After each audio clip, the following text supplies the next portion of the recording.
Good afternoon. Troy Vincent here. I was gonna bring up another point. The last video I made.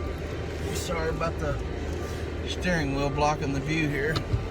This is a car I don't usually drive, and trying to find somewhere to sit the camera is a challenge. Anyway, trying to get it somewhere where it won't fall. Anyway, what I meant to bring up was, all of you people, I know you love Star Wars, and that's great, and Star Wars has affected the entire world, really. And I like Star Wars too. And when he looked off in the distance and you were like, oh, what a moment, that little tune playing in the background, it's sad. But it's really sad because the man probably had something somewhere in there, but he didn't hold on to it because what he did to get where he was. I like the movie all the way up until the point where I remembered the truth in 1999. And also, the moment that he was in the cave and he mentioned Jedi Knight, and I said to my father, I said, isn't that mine? No, that's his, son. So that moment on, from 1977 to 1999, I had forgotten about that moment in 1974. And George Lucas lied to you for 45 years, since 77. About where he got Jedi Knights, and not necessarily a lie about it, because I don't think he's ever really said, but it's a lie by omission. He's never really told you where he got it from because he knows where he got it from. If he does say something else, he's lying. So he got it from a 7-year-old kid named Ivan Troy Vincent, who is me. So I know exactly where Jedi Knights and the Force came from. And my brothers do too, and my older brother doesn't remember completely.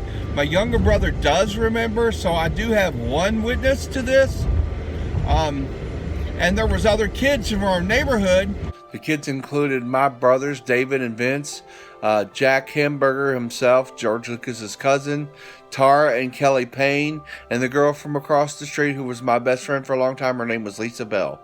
They were all there when I said Jedi Knights the first time, and Jack Hamburger heard me, and he started telling, I guess he went and told George Lucas, and from that point's when he started bugging me to come and get on the phone. I know that was 1974. It was 3 years before Star Wars came out when this little event happened, and then after that, right after that, we moved to Florida. But before we moved to Florida, it was when his cousin Jack Hamburger was one of the kids in the front yard who heard me say the Jedi Knights and the Force, and who got me to come over to his house and get on the phone with George Lucas.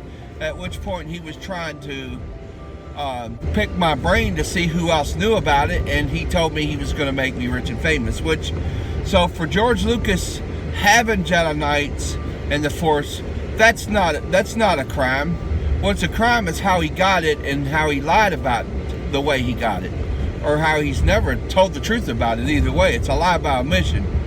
If you go to the Catholic Church, they have a book called it's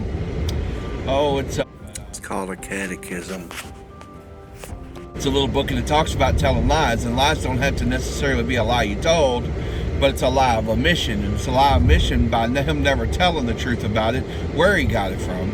So he got it from a 7-year-old kid, me, in 1974 when I was 7 years old. And I've told you in many videos, and if you haven't seen them, go back. And I wouldn't make this up. It's not a story. And for George Lucas, he knows I'm sitting right here, George. The truth is still right here, George, and I'm not going anywhere. So I'll just keep telling the truth until somebody listens, To make matters worse, and it wouldn't even been as much of a crime. I mean, he just didn't tell the truth about it. He didn't keep the oral contract he made with a 7-year-old, which I'm not even sure if any law would uphold an oral contract. But it's the fact that he did it and then was dishonest about it, and then turn around and have his Bob Frederick, ex-FBI agent, come to my house, fill me out, And I can't swear that they were listening to me on the phone, but somehow they found the evidence I had against him. I had Jedi Knights in the Force on a piece of paper from 1974, and me and my mother found it in 99. This is when I started remembering all this. This is a mock-up drawing and not the original that I made when I was a kid in 74, and only based on what I remember from when me and my mother found it in 99. And it came back to me, and he knew it. He knew it then. He's probably known all along and has never forgotten. I forgot from 77 to 99. In 99, my mother started telling the story about me falling on this Tinker Toy, which never happened. I didn't fall on a Tinker Toy. I fell down with a Tinker Toy in my hand, but it was already in my hand and it didn't go in my mouth, so she thought I fell on that Tinker Toy. But I had actually been injured by Jack Hamburger, who is George Lucas' cousin, and it's the whole reason I remembered. And the story was, she started telling that, and I remember being in that kid's backyard, and he had a piece of rebar buried in his backyard, and he spun it facing to my face, and it went down my throat, and I came off my feet, and it about killed me. It almost killed me. The doctor said if it had gone a hair further, it would have killed me. I'm sorry, ladies and gentlemen, if you don't like this and you don't like the truth, I don't either. The only thing that's making him a criminal, really, to this point, is that he hasn't told the truth about it. If he came forward and said, okay, look, I took it from him, then he would no longer be a criminal, even though he sort of did commit a crime, by not telling the truth. And he did make an oral contract with a 7-year-old without my parents' permission, which is, I don't know if they really call that solicitation. Literally, he just wanted to pick my brain, find out what I knew. He got it. Then his cousin almost killed me that very same day in the backyard with a piece of rebar. 1974, and then I put it on a piece of paper. That piece of paper was in a sleeve, my document sleeve, and each one of my brothers and us had our own document sleeve. And all my documents from when I was a kid were in it, including my piece of paper. Here's both my brothers' document sleeves, both sitting there perfectly where all of our paperwork was stored at, and mine's the one that's missing. It's got the evidence in it.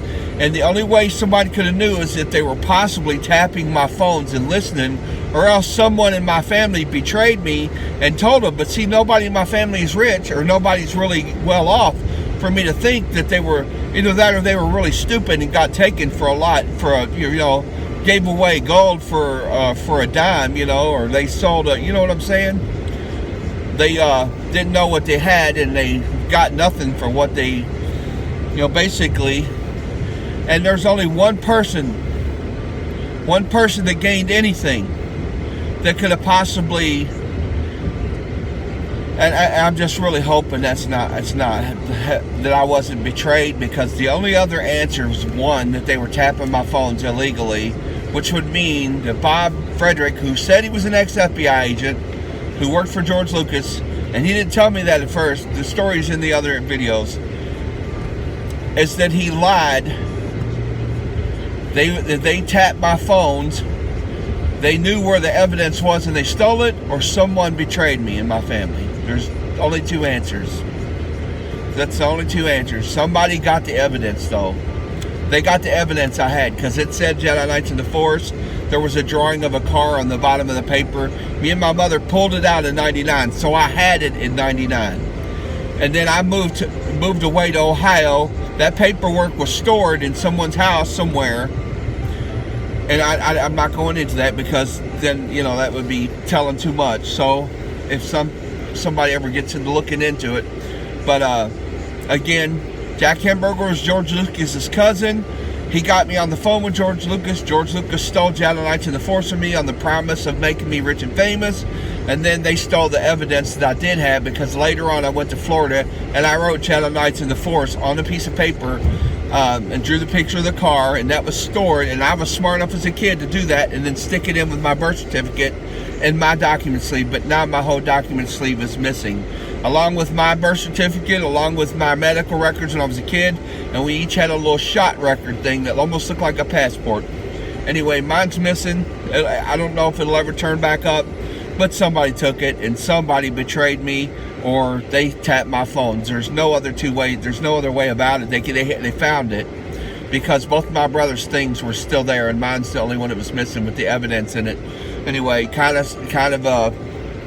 funny that mine was the one that disappeared, and it has evidence that proves basically what could add up to be like $1 billion crime.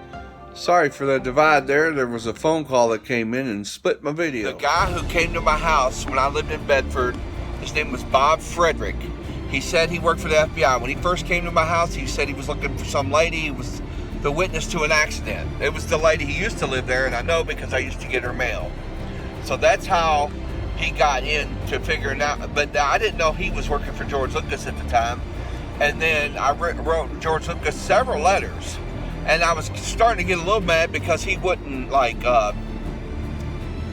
he wouldn't come back and say, look, I remember you, and can we make a deal or anything? He didn't say nothing. All he did was denied it. And then he said one of the letters telling me to stop. You know what? I've never stopped contacting anybody. I don't care what they try to say. They can do whatever they want to me. You got to kill me to stop me from telling the truth, and I'm sorry. That's just the way it's going to be. I'll stay alive, and I'll tell the truth until the end. I know exactly what I'm going to do. I'll never stop. The truth will never go away. And if George Lucas don't want to tell the truth, that's between him and God. And I'm still here, George. The truth is still here, George.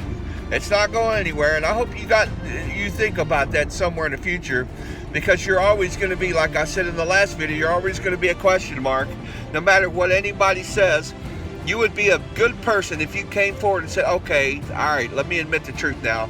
And I'll tell you, yes, I did take Chad nights to enforce from this kid. I owed him.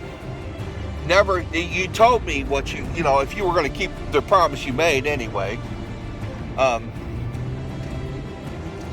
Truthfully, fortune and fame isn't my big thing. I sure would have liked to have been a little bit more comfortable. There's times in my life I think that things wouldn't have been so bad if you'd have kept your word. And who knows? I don't know what would have happened, but it's just the point. You don't steal from a 7-year-old kid and tell him you're going to do something, not do it, and then build a $25 billion empire and not ever even remember him, not give him a dime. I mean, when you look at a writer, like I said in the other video, you look at a writer, he gives somebody 2% for a good idea. 2%, okay, for every good idea. Now, you say Jedi Knights isn't a good idea. Actually, you named a movie Jedi, okay? You say The Force isn't a good idea, you use Force for the name of a movie. Okay, so there's 2%, 4%, just like I said, 4% of over $25 billion ends up being over $1 billion. $1 billion. You know what I'm saying? So, it's just ridiculous. You know what? All you had to do was tell the truth. I don't understand why you refuse to tell the truth when you know the truth. And I'm still here. I'm not going anywhere, George. Anyway, one day everybody's going to know the truth about you, George. And if you don't tell it yourself, it's just going to look that much worse on you. Have a good day, George.